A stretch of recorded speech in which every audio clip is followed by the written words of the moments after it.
Bonjour et bienvenue. J'aimerais cette semaine considérer avec vous 4 ancres que nous propose la parole de Dieu afin d'éviter tout naufrage. La vie d'un chrétien est souvent comparée à un voyage au long cours qui nous amène au port désiré.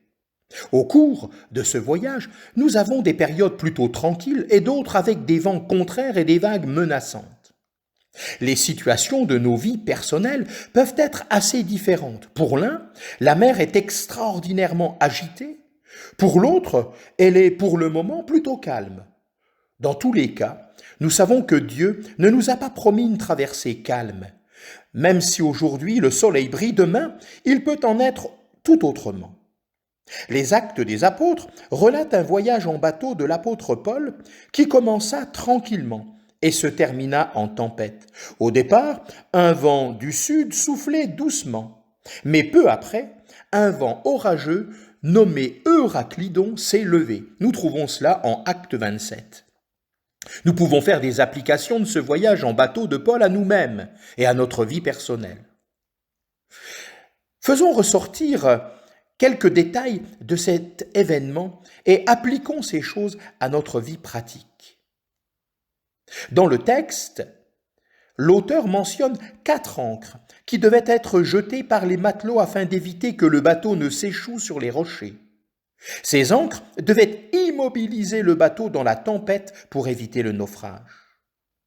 Dieu ne voudrait pas que nous subissions un naufrage spirituel. Qu'une telle chose soit possible nous est révélé en 1 Timothée au chapitre 1er verset 19. Il est question de personnes qui ont fait naufrage quant à la foi.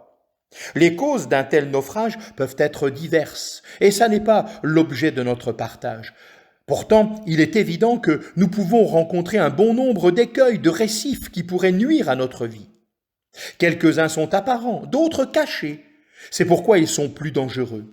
Toutefois, contre tout danger, il y a une protection, ce que les 4 ancres nous enseignent. 4 ancres qui peuvent être mises en relation avec un verset de l'Écriture et plus particulièrement de l'Épître de Jude, les versets 20-21.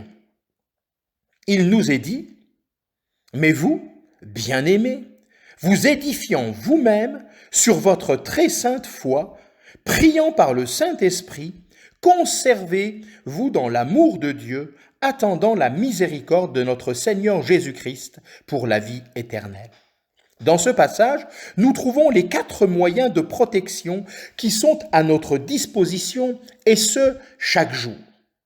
Tout d'abord, la parole de Dieu, la très sainte foi. Ensuite, la prière, puis l'amour de Dieu, et enfin, la miséricorde de notre Seigneur Jésus-Christ. Je me propose de considérer avec vous, dans les prochains jours, chacune de ces ancres.